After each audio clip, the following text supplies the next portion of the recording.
Who is Holy Spirit? ஆவியானவர் யார்? அவர் சாதாரணவர் கிடையாது. அவர் எங்கேயோ சுத்துற காத்து ஏக்கோனு கிடுகிடுன்னு அதெல்லாம் இல்லை. He is God. அவர் தெய்வம்.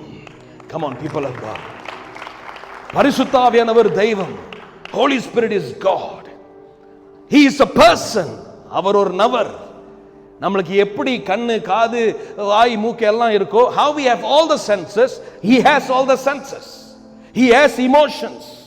அவருக்கு உணர்ச்சிகள் உண்டு, அவருக்கு சித்தங்கள் உண்டு. He has wills.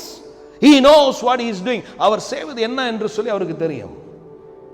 இயேசு கிறிஸ்து சொல்லும்போது யோவான் புத்தகம் 14வது அதிகாரத்தில் பரிசுத்த ஆவியானவர் என்னை குறித்து எடுத்து உங்களிடத்தில் பேசுவார். Holy Spirit will take from what I have said and will tell you. அதான் வேதம் சொல்லுது. Amen. Holy Spirit will take everything that Jesus has spoken. இயேசு கிறிஸ்து பேசின எல்லாவற்றிலும் பரிசுத்த ஆவியானவர் அதை எடுத்து நமக்கு சொல்லிக் கொடுப்பார், தெளிவுபடுத்துவார், காட்டுவார். The Holy Spirit will begin to open, will begin to teach, will begin to show what needs to be done. நமக்கு புரியாதது புரிய பண்ணுவார். He will begin to explain what we don't understand.